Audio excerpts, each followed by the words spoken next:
నమస్తే, welcome to see news. నా పేరు ప్రియా. ముందుగా వార్తలోని హెడ్లైన్స్. విభజన చట్టంపై చర్చకు పవన్ చొరవ చూపాలి. మాజీ ఎంపీ ఉండవల్లి అరుణ్ కుమార్ విజ్ఞప్తి.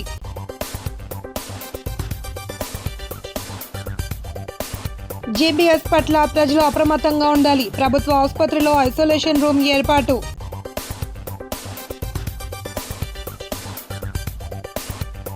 జక్కంపూడి రాజా నివాసం వద్ద ఉద్రిక్తత. తుని వెళ్లకుండా అడ్డుకున్న పోలీసులు.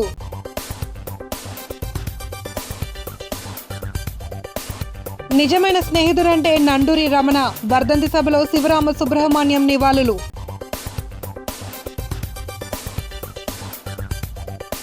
టీడీపీ దిగజారుడు రాజకీయం తిప్పికొడతాం. కూటమి ప్రభుత్వంపై జక్కంపూడి గణేష్ ఆగ్రహం. ఆంధ్రప్రదేశ్ను రాజ్యాంగ విరుద్ధంగా విభజన చేసి నేటికి 11 సంవత్సరాలు అవుతుంది అని మాజీ ఎంపీ ఉండవల్లి అరుణ్ కుమార్ పేర్కొన్నారు. తాను దీనిపై ఇప్పటికే కోర్టులో కేసు వేశానని, దానిపై కేంద్ర ప్రభుత్వం అఫిడవిట్ దాఖలు చేసేందుకు ముందుకు రాకపోవడం శోచనీయమని వ్యాఖ్యానించారు.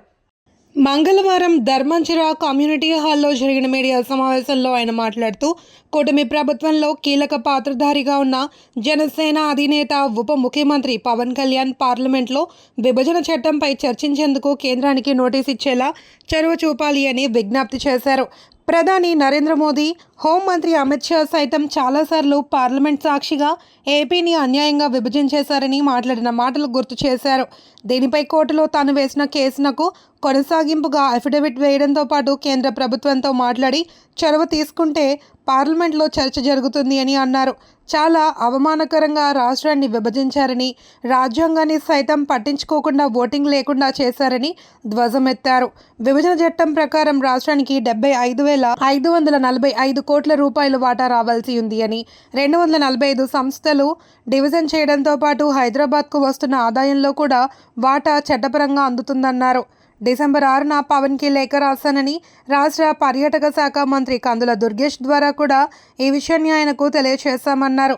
జిల్లా గ్రంథాలయ సంస్థ మాజీ చైర్మన్ అల్లు బాబీ తదితరులు పాల్గొన్నారు. సంవత్సరం పెట్టినట్టు తద్దినం పెట్టినట్టు నేను 2015-18వ తారీఖు నుంచి మొదలుపెట్టాను. గుర్తుందిగా మీకు? జాంపేట ఉమారామలింగేశ్వర కళ్యాణ మండపం పక్కన మన ఆఫీస్లో ఉన్నప్పుడు సంవత్సరం అయింది. ప్రతి సంవత్సరం ఇదేదో ఒక ఫార్మాలిటీ, అందరం మర్చిపోయినా మనం మర్చిపోకూడదు రాజమండ్రి వాళ్ళం అని పెడుతూనే వచ్చాను 11 ఏళ్ళు. ఇప్పుడు మాత్రం ఆశ వచ్చింది. ఎందుకంటే పవన్ కళ్యాణ్ ఇందులో ఈ ప్రభుత్వంలో పార్ట్నర్గా ఉన్నాడు, ఇంపార్టెంట్ పార్ట్నర్గా ఉన్నాడు. ఆయన ఒక్కసారి ఆ సినిమా ఇది తిప్పుతారు కదా, రింగులు తిప్పితే ఫ్లాష్ బ్యాక్లోకి వెళ్తారు. ఒక్కసారి పవన్ కళ్యాణ్ గారు ఫ్లాష్ బ్యాక్లోకి వెళ్ళండి అని మొన్న డిసెంబర్ 6వ తారీఖు, అంటే 2 నెలలు అయింది, డిసెంబర్ 6వ తారీఖున ఇంకో లెటర్ రాశాను. ఆ లెటర్ మీకు అందరికీ వచ్చే ఉంటుంది. వెంటనే మీకు పంపాను. 2 రోజులు ఆగి దుర్గేష్ చెప్పాను, ఇదిగో లెటర్ పంపుతున్నాను, ఇది పవన్ కళ్యాణ్ గారు. ఆయన మామూలుగా ఇలాంటి లెటర్లు బోర్డు వస్తూ ఉంటాయని పక్కన మారేస్తాడేమో అని దుర్గేష్కి ఒక కాపీ పంపించాను. ఆ లెటర్లో క్లియర్గా ఆయన ఎందుకు దీనికి నిలబడవలసి వచ్చి ఇప్పుడు మీకు చెప్పిందంతా లెటర్లో చెప్పాను. నేను పవన్ కళ్యాణ్ గారిని కోరేది ఏంటంటే, ఇంక 2 రోజులు అసెంబ్లీ ప్రారంభమవుతుంది. ఈ అసెంబ్లీ ప్రారంభమైనప్పుడు అందరూ కలుస్తారు. మీ ప్రమేయం లేకుండా అసెంబ్లీ ఏం జరగదు. ఖచ్చితంగా ఆ రోజున మనం ఏమనుకున్నాము, ఏపీ రీఆర్గనైజేషన్ చేయటం పార్లమెంట్లో, లోక్సభలో మనకు జరిగినటువంటి తీవ్రమైన అవమానం. ఎందుకంటే మీరందరూ ఎంత ఉద్యమం చేశారో మీకు తెలుసు, మీరే సాక్షులు. అన్ని పేపర్లు, అన్ని టీవీ ఛానల్స్, అన్ని కాలేజీలు, అన్ని స్కూళ్ళు, ఎన్జిఓలు, లాయర్లు, మేము పొలిటీషియన్స్, మాకైతే రోజు మాకు చీత్కారాలు, బూతులు తిట్టించుకోవడాలు.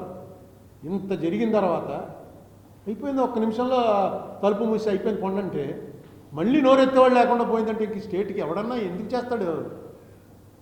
మనం నిలదీయడం, ఈవేళ కొట్టుకోవడాలు, తిట్టుకోవడాలు, బూతులు తిట్టుకోవడాలు ఏం అక్కర్లే. పాయింట్ ఉంటే వీళ్ళు వదలరా, నిలదీస్తారంతే. ఎంతకాలం అయినా సరే దీన్ని వదలరు అనేటువంటిది ఒక వెళ్ళాలి. ఒక ఆంధ్రాలో కూడా మగాడు ఉన్నాడురా, ఇదిగో వచ్చాడు పవన్ కళ్యాణ్.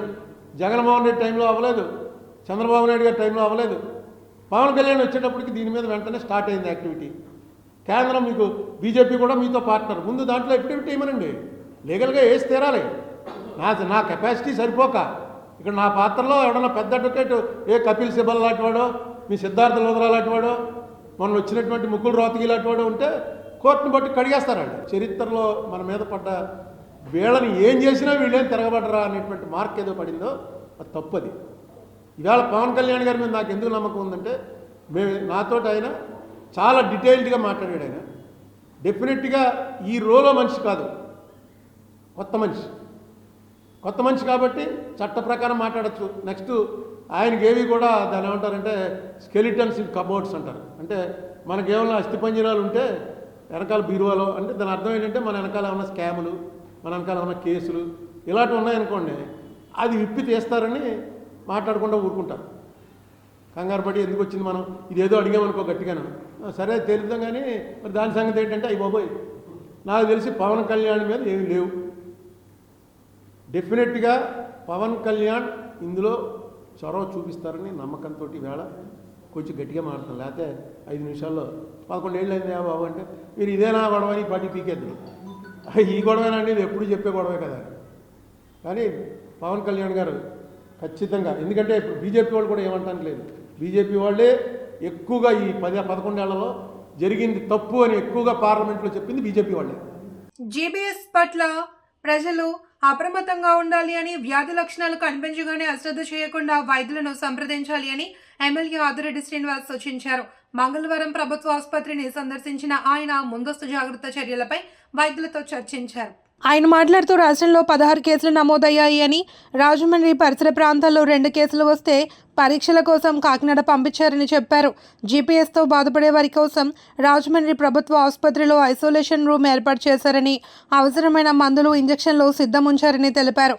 ఈ వ్యాధి అనుమానిత లక్షణాలు కనిపించగానే అశ్రద్ధ చేయకుండా వైద్యులను కలవాలి అని కోరారు.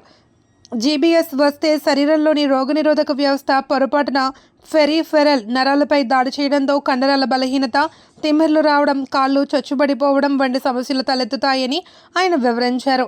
జీబీఎస్ కాళ్ళలో ప్రారంభం పై వరకు వ్యాపిస్తుంది అని, తిమ్మిర్లు, నడవలేని స్థితి సంభవిస్తుంది అని, అటువంటి స్థితి కనిపిస్తే వెంటనే ప్రభుత్వ ఆసుపత్రికి వచ్చి చికిత్స పొందితే ఎటువంటి ప్రమాదం ఉండదని చెప్పారు. 15% కేసుల్లో మాత్రమే ఇమ్యూనోగ్లోబులిన్ ఇంజెక్షన్ ఇవ్వాల్సి ఉంటుంది అని వివరించారు. టీడీపీ రాష్ట్ర కార్యదర్శి కాశీ నవీన్ కుమార్, నగర టీడీపీ అధ్యక్షులు ఉప్పులూరి జానకి రామయ్య, మరుకుర్తి రవి యాదవ్, ఆసుపత్రి కమిటీ సభ్యులు కేబుల్ మురళి, గుత్తుల సత్యనారాయణ, చాపల చినరాజు, దుత్తరపు గంగాధర్ తదితరులు పాల్గొన్నారు. బార్ సిండ్రోమ్, జీబీఎస్ ఏదైతే ఆటో ఇమ్యూన్ డిజార్డర్ రాష్ట్రంలో వ్యాపిస్తూ ఉంది. సుమారు 16 కేసులు కూడా రిజిస్టర్ అయ్యి ఉన్నాయి. ఆ సిమ్టమ్స్తో వచ్చిన వారు ఆ 16 మంది జీపీఎస్ఆ కాదా అన్నది టెస్టింగ్ పంపించి నిర్ధారించాల్సిన అవసరం ఉంది. రాజమహేంద్రవరం పరిసర ప్రాంతాల్లో కూడా 2 రావడం, కాకినాడకి పంపించారు, టెస్టింగ్ కూడా చేయిస్తూ ఉన్నారు. ప్రధానంగా ఇది చాలా అరుదైన, తీవ్రమైన నాడి సంబంధించిన రుగ్మత. ఇది ప్రజలు అప్రమత్తంగా ఉండాల్సిన అవసరం ఉంది. స్వతహాగా ఒక వైరల్ బ్యాక్టీరియా ఇన్ఫెక్షన్స్తో స్టార్ట్ అయ్యి ఫీవర్ ఎపిసోడ్స్ తోటి, తర్వాత ఒక లోవర్ బాడీ ప్యారలైజ్ అయ్యే పరిస్థితులు కూడా ఉన్నాయి. అక్కడి నుంచి రెస్పిరేటరీ సిస్టమ్ కూడా దెబ్బ కొట్టే పరిస్థితులు కూడా కనబడతా ఉన్నాయి. అంటే ప్రజలు అప్రమత్తం అవ్వాలి, జాగ్రత్తలు తీసుకోవాలి. ఎవరికైనా ఈ సిమ్టమ్స్ ఉంటే తక్షణమే హాస్పిటల్ని సంప్రదించాలి. జీజీహెచ్ హాస్పిటల్ ఇప్పుడే పర్యవేక్షించాం, సూపరింటెండెంట్ గారితో కూడా మాట్లాడాం, డాక్టర్స్తో కూడా చర్చించాం. ఒక ఐసోలేషన్ రూమ్ తయారు చేయమని, ఒక 2 బెడ్ ఐసోలేషన్ రూమ్, అది కూడా తయారయ్యి ఉంది. అలాగే ఇది వచ్చిన తర్వాత మజిల్ వీక్నెస్ రావడం, నీరసం, ఇవన్నీ కూడా ఉంటాయి. మాజీ మంత్రి దాడిశెట్టి రాజాపై టీడీపీ శ్రేణుల దాడిని నిరసిస్తూ చలో తుని కార్యక్రమానికి పిలుపునివ్వడం ఉద్రిక్తతకు దారితీసింది. మాజీ ఎమ్మెల్యే జక్కంపూడి రాజా పార్టీ శ్రేణులతో తొలి వెళ్లేందుకు ప్రయత్నించగా పెద్ద ఎత్తున ఆయన నివాసానికి చేరుకున్న పోలీసులు అడ్డుకోవడం ఉద్రిక్తతకు దారితీసింది. స్థానిక దానవేపేటలో ఉన్న ఆయన నివాసానికి పెద్ద ఎత్తున చేరుకున్న పోలీసులు వైసీపీ యోజన విభాగం రాష్ట్ర అధ్యక్షుడు మాజీ ఎమ్మెల్యే జక్కంపూడి రాజాకు నోటీస్ ఇచ్చారు. చలో తుని కార్యక్రమానికి అనుమతి లేనందున వెళ్లడానికి వీల్లేదని స్పష్టం చేశారు. శాంతి భద్రతలకు విఘాతం కలిగించవద్దు అంటూ పోలీసులు పెద్ద ఎత్తున మోహరించడంతో వైసీపీ శ్రేణులు కూడా అదే స్థాయిలో ఆయన నివాసానికి చేరుకుని ఆందోళన చేపట్టారు. జక్కంపూడి రాజా మాట్లాడుతూ తుని మున్సిపల్ వైస్ చైర్మన్ ఎన్నిక నేపథ్యంలో టీడీపీ దౌర్జన్యం పరాకాష్ఠకు చేరింది అని, ఇప్పటికే 3 సార్లు ఎన్నిక జరగకుండా టీడీపీ గూండాలు అడ్డుకున్నారని ఆరోపించారు. వైఎస్ఆర్సీపీ కూటమి ప్రభుత్వం కక్ష సాధింపు చర్యలు దిగుతోంది అని, మాజీ మంత్రి దాడిశెట్టి రాజాతో పాటుగా మున్సిపల్ చైర్మన్ సుధారాణి, కౌన్సిలర్లపై అక్రమ కేసు నమోదు చేశారని ఆగ్రహం వ్యక్తం చేశారు. మాజీ మంత్రి దాడిశెట్టి రాజా చలోతునికి పిలుపు నేపథ్యంలో బయలుదేరితే పోలీసులు అనుమతి లేదని, ఎక్కడ పడితే అక్కడ వైఎస్ఆర్సీపీ నాయకులను హౌస్ అరెస్ట్ చేస్తున్నారని మండిపడ్డారు. మాజీ corporator, YSR Congress party senior నాయకుడు, ఆర్యాపురం కోఆపరేటివ్ అర్బన్ బ్యాంక్ మాజీ డైరెక్టర్ నండూరి రమణ 3వ వర్ధంతి సభను స్థానిక జమీందార్ మెట్టపై ఉన్న నాసా అపార్ట్మెంట్ ఆవరణలో ఘనంగా నిర్వహించారు. పలువురు నాయకులు, మహిళలు హాజరై నివాళి అర్పించారు. సీతంపేట మహిళా సంఘాలు, ఆయన కుటుంబ సభ్యుల ఆధ్వర్యంలో జరిగిన కార్యక్రమంలో ఏపీఐఐసి మాజీ చైర్మన్ శ్రీగా కోళ్లపు శివరామ సుబ్రహ్మణ్యం, నండూరి సుబ్బారావు, ప్రసాదుల హరినాథ్, గార్లపటి సూర్యనారాయణ, డివి రెడ్డి తదితరులు ఆయన చిత్రపటానికి పూలమాలలు వేసి ఘన నివాళి అర్పించారు. శివరాముడు మాట్లాడుతూ నండూరి రమణ నిరంతరం పేదల సంక్షేమానికి పాటుపడ్డారని, అంకిత భావంతో నిజమైన స్నేహితుడిగా స్నేహ బంధానికి విలువనిస్తూ స్నేహితుల అభివృద్ధికి ముందుకు సాగారని అన్నారు. ఎవరికి ఎటువంటి ఇబ్బంది వచ్చినా, ఏ సమస్య ఎదురైనా నేనున్నానంటూ అండగా నిలబడేవారని కొనియాడారు. అటువంటి స్నేహితుడిని భౌతికంగా దూరం చేసుకున్నప్పటికీ మా మధ్యనే ఉన్నట్టుగా భావిస్తున్నామని తెలిపారు. ఆయన ఆశయ సాధనకు కృషి చేయడంతో పాటు కుటుంబానికి అండగా నిలబడి భరోసా ఇస్తున్నామని పేర్కొన్నారు. ఆయన లేని లోటు తీర్చలేనిది అని పుష్పాంజలి ఘటించారు. నండూరి రమణ కుమార్తెలు, అల్లుళ్ళు కమల, విమల, సాయి ఉదయ్, కోమల్, ఆదిత్య, మిత్ర బృందం, బొరుసు శ్రీనివాస్, పోలారావు, దిడ్డి సూరిబాబు, గండుబోయిన సత్యనారాయణ, బ్రహ్మం, వల్లి, శివ, సుంకరమల్లి, ఉమాశంకర్, వీరబాబు, భద్రరావు, మహిళా సంఘాల నాయకులు జంగారమ్మ, జయంతి, బేబీ, దుర్గా, విష్ణుప్రియ, ప్రసాద్, వేణు, శ్రీను, అబ్బులు, దేవి తదితరులు పాల్గొన్నారు.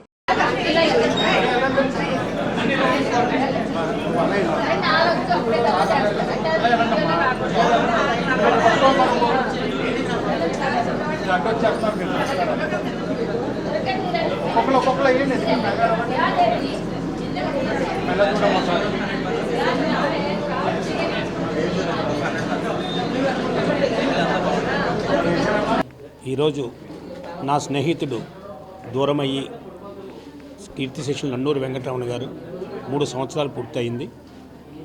ఆయన లేకపోయినప్పటికీ కూడా ఆయన జ్ఞాపకాలన్నింటినీ కూడా మేమందరం కూడా మర్చిపోలేకపోతున్నాం. ఆయనతో చేసిన స్నేహం కానీ, ఆయన దాతృత్వం కానీ, ఆయన ప్రజల పట్ల ఉండే అంకితభావం కానీ, ఈ పేద ప్రజల పట్ల కానీ, స్నేహితుల పట్ల కానీ తను ఏ రకంగా దాదాపు 57-58 సంవత్సరాలు ఇక్కడ ప్రజలతో మమేకమయ్యాడో అవన్నిటికీ కూడా నిజంగా రమణ మన దగ్గర లేరు అనుకుంటే మేము మర్చిపోలేకపోతున్నాం. ఈరోజు 3వ వర్ధంతి.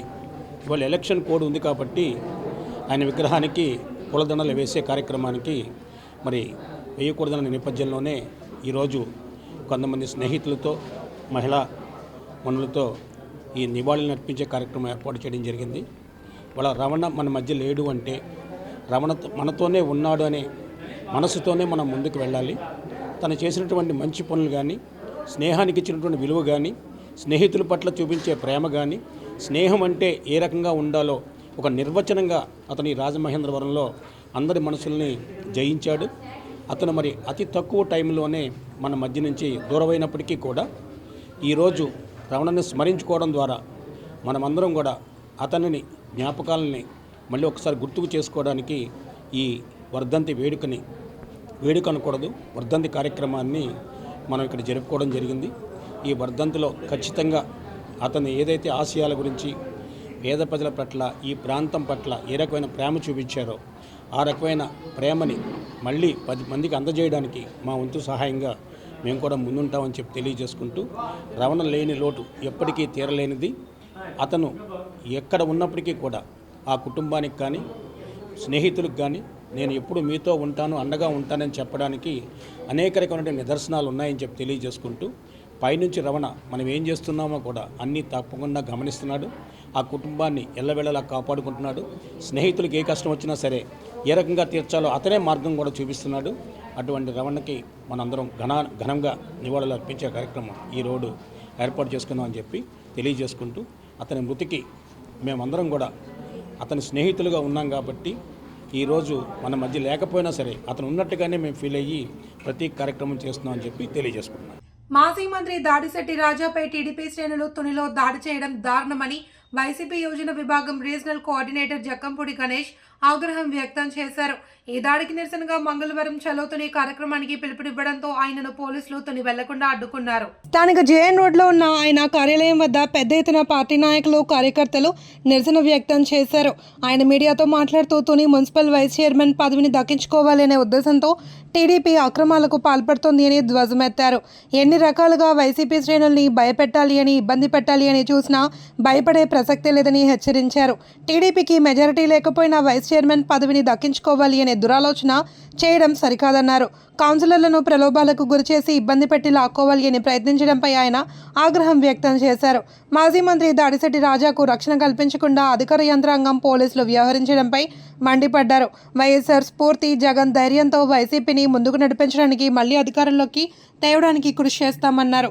మా నినాదం ఒక్కటేనని, జై జగన్ అంటూ కట్టెకాలే వరకు వైసీపీలోనే కొనసాగుతామన్నారు.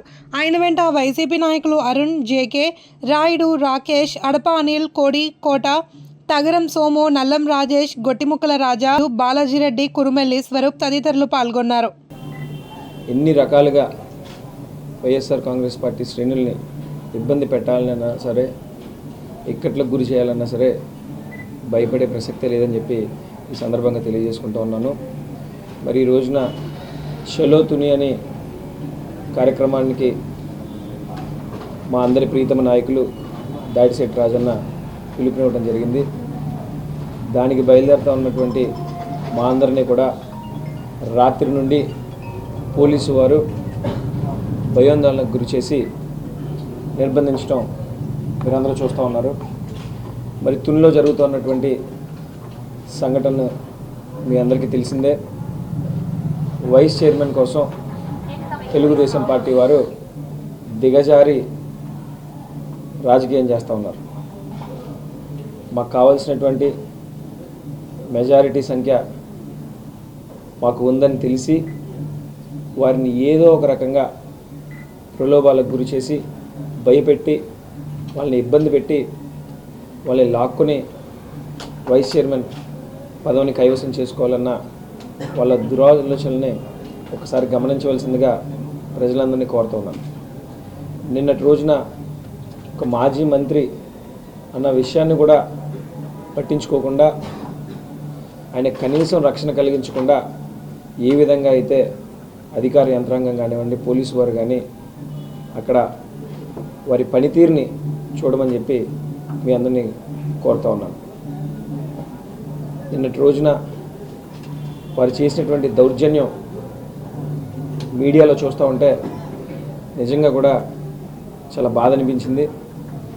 తిరిగి మరలా వారే దాన్ని సైడ్ ట్రాక్ పట్టిస్తూ తిరిగి రాజన్న మీదే కేసులు కట్టించడం అనేది నిజంగా కూడా చాలా అమానుషం. రాజమహేంద్రవరం ఈఎస్ఐ ఆసుపత్రిలో కొందరు వైద్యులు, సిబ్బంది తీరుపై కార్మిక శాఖ మంత్రి వాసంశెట్టి సుభాష్ అసహనం వ్యక్తం చేశారు. విధులు సక్రమంగా నిర్వర్తించకుండా హాజరు పట్టీలో సంతకాలు పెట్టేసి వెళ్లిపోతే ఎలా అని ప్రశ్నించారు. ఈఎస్ఐ ఆసుపత్రిని సోమవారం ఆకస్మికంగా తనిఖీ చేశారు. ఆయన ఒక మంత్రి. సాధారణంగా వెంట మంది మార్బలం, కార్లు, పోలీసులు ఉండడం సర్వసాధారణం. కానీ ఈఎస్ఐ ఆసుపత్రిలో జరుగుతున్న తంతును తెలుసుకోవడానికి సాదాసీదా వ్యక్తిగా నడుచుకుంటూ లోపలికి వెళ్లిన ఆయన అన్ని వ్యవహారాలను పరిశీలించిన తరువాత కానీ కార్మిక శాఖ మంత్రి అనే విషయం బయటకు పొక్కలేదు. ఆయన తనిఖీలు చేస్తున్న సమయంలో ఇన్ఛార్జ్ సూపరింటెండెంట్తో పాటు 3 డ్యూటీ డాక్టర్లు విధుల్లో లేకపోవడంతో మండిపడ్డారు. సంస్థ డైరెక్టర్ ఆంజనేయులతో ఫోనులో మాట్లాడారు. సంతకాలు పెట్టి వెళ్లిపోతున్న వైద్యులు మెమోలు జారీ చేయాలి అని, ఇన్ఛార్జ్ సూపరింటెండెంట్ను బాధ్యతల నుండి తప్పించాలి అని ఆదేశించారు. ఆసుపత్రి వైద్యులు కొందరు విధులకు డుమ్మా కొట్టి ప్రైవేట్ ప్రాక్టీస్లు చేసుకుంటున్నారనే ఫిర్యాదు వస్తుండడంతో ఈ ఆకస్మిక తనిఖీ చేశారు.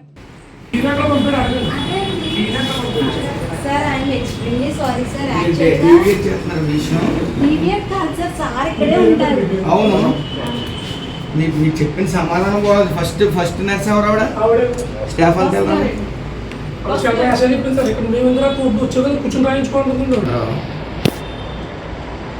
వెళ్ళిపోతున్నారు. ఏమంటలే మేడం, ఒకసారి సూపరింటెండెంట్ సార్ రూమ్కి రండి, మినిస్టర్ గారు వచ్చారు. మేడంని కూడా తీసుకురండి. మీకు ఏమైనా డబ్బులు ఉంటే రండి. స్థానిక ఆర్యాపురంలో శ్రీరామ ఉత్సవ సమితి కార్యవర్గ సమావేశం శ్రీ రాజేంద్ర సేవా సమితి భవనంలో జరిగింది. ఈ సందర్భంగా 2025 ఏప్రిల్ 6న శ్రీరామనవమి రోజున జరగబోవు భారీ బైక్ ర్యాలీ ఉత్సవ నిర్వహణకు సంబంధించిన కీలక నిర్ణయాలు తీసుకోవడం జరిగింది. ఈ ఏడాది 25,000 బైకులతో ర్యాలీ నిర్వహించే విధంగా ఏర్పాట్లు చేస్తామన్నారు. రాబోయే 2 సంవత్సరాలకు కొత్త కార్యవర్గాన్ని ఎన్నుకున్నారు.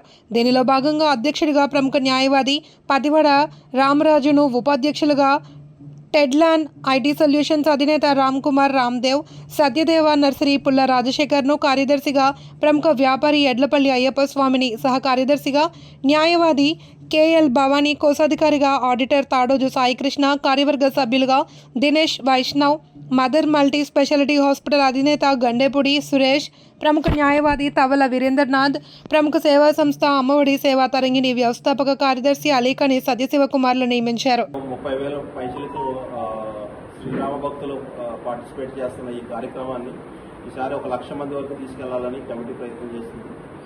దానికి తగ్గట్టు అన్ని విధాలుగా మేము కృషి చేస్తామని చెప్తున్నాం. ప్రతి ఏడాది ఎలాగైతే మనం శ్రీరామనవమి పూర్తి చేసుకున్నాక ఈ శోభయాత్ర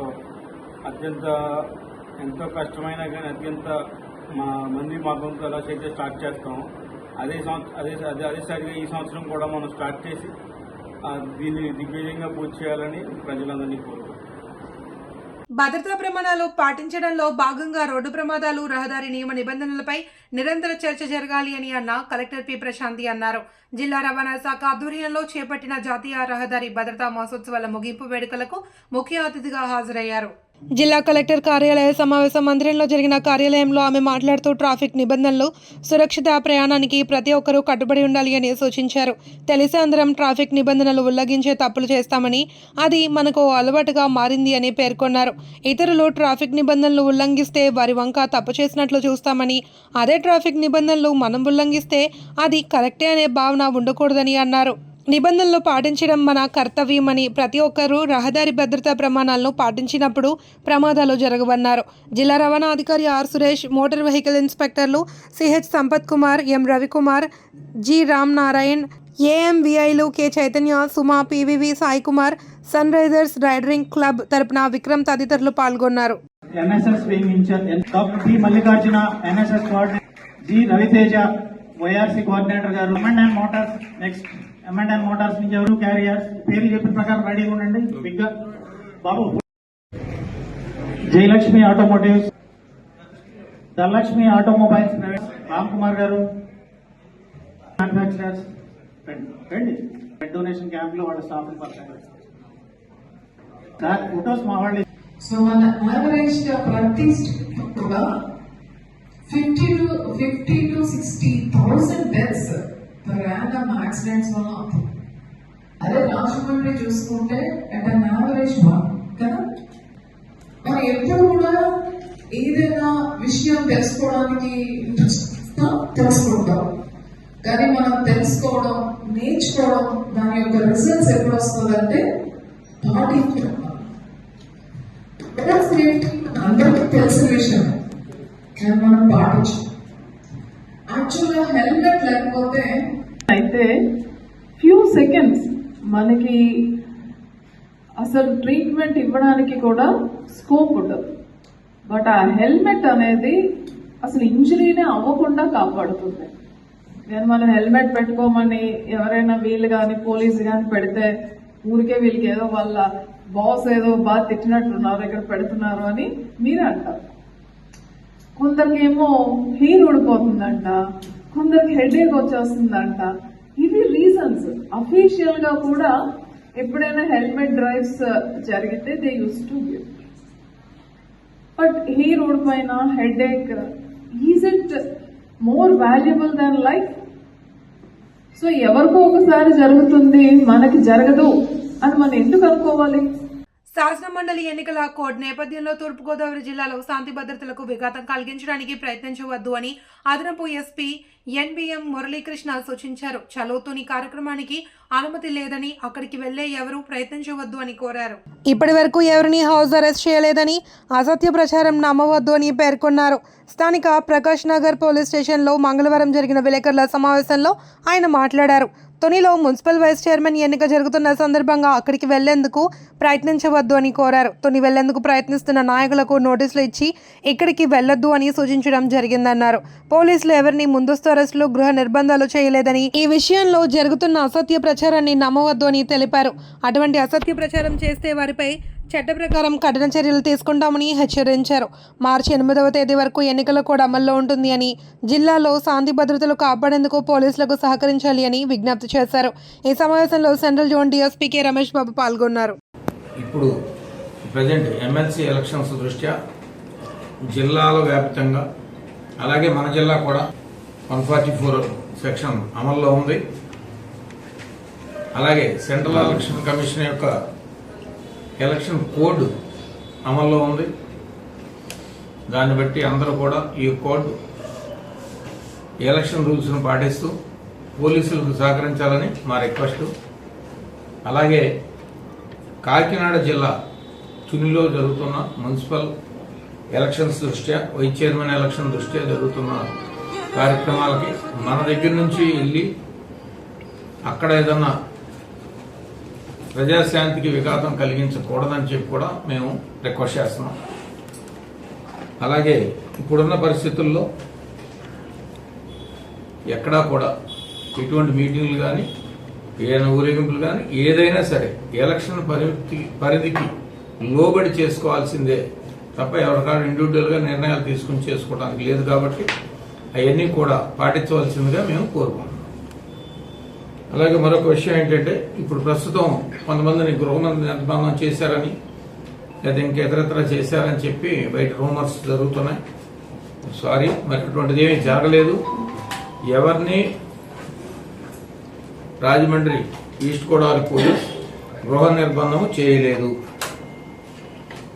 1, 2 వాళ్ళు ఎవరైతే కొంచెం ఈ ఇష్యూస్ వెళ్తారని, తుని వెళ్తారని లేక తెలిసిందో వాళ్ళకి నోటీసెస్ సర్వ్ చేసి శాంతి భద్రతలకి పోలీసులకు సహకరించాలని చెప్పి, ఎలక్షన్ కోడ్ ఉందని చెప్పి వాళ్ళకి తెలియపరచడం జరిగింది.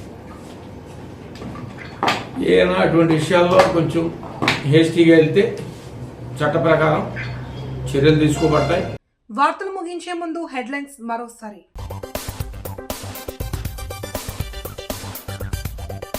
విభజన చట్టంపై చర్చకు పవన్ చొరవ చూపాలి. మాజీ ఎంపీ ఉండవల్లి అరుణ్ కుమార్ విజ్ఞప్తి.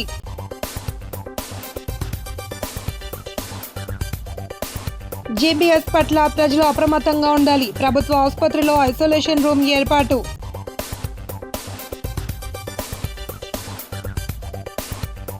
జక్కంపూడి రాజా నివాసం వద్ద ఉద్రిక్తత, తుని వెళ్లకుండా అడ్డుకున్న పోలీసులు.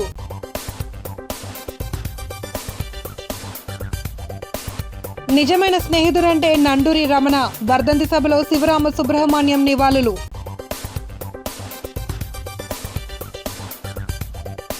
టీడీపీ దిగజారుడు, రాజకీయం తిప్పికొడతాం, కూటమి ప్రభుత్వంపై జక్కంపూడి గణేష్ ఆగ్రహం. ఈ వార్తలందరితో సమాప్తం. తిరిగి ప్రసారమయ్యే సీ న్యూస్ లో మళ్ళీ కలుద్దాం. అంతవరకు సెలవు, నమస్కారం.